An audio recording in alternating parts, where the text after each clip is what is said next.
Yes, Mr. Speaker, thank you. I rise in opposition to the bill, and I yield myself as much time as I may consume. Gentleman is recognized. Thank you. Let me start by acknowledging my friend Chairman Royce. The Committee on Foreign Affairs is the most bipartisan committee in Congress. We are collaborative, we are productive, and we've built a record advancing bipartisan legislation that promotes Americans' interest abroad and keeps the American people safe. And I want to state that Chairman Royce's leadership is to thank for much of our committee's good work.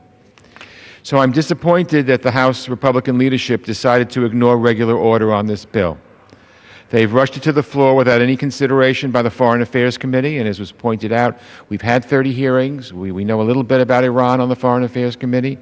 So rushing it to the floor without any consideration by the Foreign Affairs Committee is wrong. I think it's a shame, because I think left to our own volition, we could have sent forward a bill that could make a difference for the victims of Iranian-sponsored terrorism.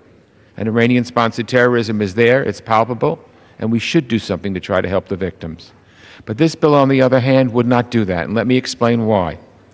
American courts have awarded roughly $46 billion to about 1,300 victims and their families.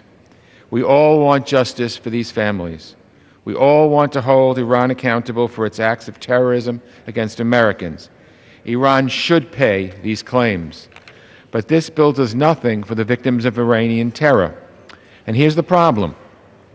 Let's assume for argument that Iran's leaders did change course and decide to pay the claims. This bill would actually make it more difficult for Iran to pay these judgments.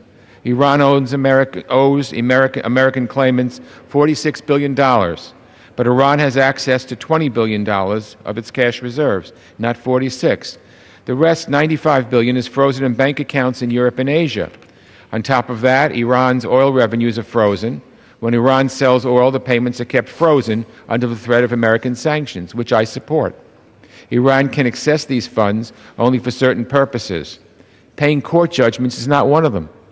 Current U.S. sanctions don't allow it. And under this bill, all U.S. sanctions are kept in effect. Absolutely no change is allowed until Iran pays the full $46 billion. So where would Iran get the money to pay the American claims? The bill says Iran pay the claims, but you can't have any of the funds to pay them. So it's a catch-22. And who does it hurt? Not Iran. It hurts the victims. Not a single claim would be paid under this bill. So in my opinion, this bill offers nothing but false hope. Now, I've heard some members say, well, we can pay the claims by seizing Iran's frozen assets. But that's really not the case. Virtually all of Iran's funds frozen under our sanctions are overseas, not in the U.S. Though they're frozen by U.S. sanctions, they're beyond the jurisdiction of our courts to seize them. Another false promise: virtually all of Iran's assets will stay overseas. And under this bill, they would be required to be kept overseas because all U.S. sanctions would be kept in effect by law with no change allowed. So let's be honest, this bill is not really about helping these victims. It's about exploiting their plight and their tragedy to make a political splash. Look, everyone here knows I'm no fan of the Iran nuclear agreement. I voted against it. But the other side won. And whether you are for or against the deal, it's time to be realistic about what happens next. In my opinion, there are two potential courses. The first is to do everything we can to strengthen enforcement of the agreement and hold Iran to its commitments. We should double down on our support for friends and allies in the region. We should crack down on Iran's support for terrorist organizations. We should push leaders in Tehran to release detained Americans and improve its abysmal record on human rights. That's the course I hope we'll take.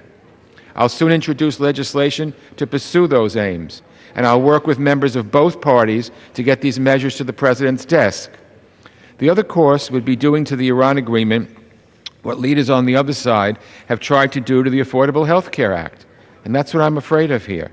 Vote after vote after vote after vote, whether we like it or not, on an issue that has already been voted in this chamber many, many times. I don't want the dispute on Iran to turn into Affordable Health Care Act, where we try to kill it 60 different ways. We should not be using this for political purposes. We should be passing legislation, which I know we can get out of the Foreign Affairs Committee, in a collaborative way that would really do something to help these victims, that would really do something to hold Iran accountable for all its reprehensible acts. So I hope that what we're doing today is not the path we're going down, not only now but in the future with other things. There was a measure in the Senate that was very similar to this, which tried to hold Iran to certain things and say that the funds couldn't be released unless Iran did this or did that. We could do this another 60 times. It would be counterproductive. Let's put our heads together. Let's figure out a way that we can continue to hold Iran accountable, and let's move on that way. So I hope we can move past this bill and start working on measures to ensure that the Iran agreement is implemented as strongly and stringently as possible. I hope we can get back to our regular practice in the Foreign Affairs Committee, of which we've been so proud, and focus on making policy that leaves politics at the water's edge. I reserve the balance of my time. General reserves. Gentleman from California.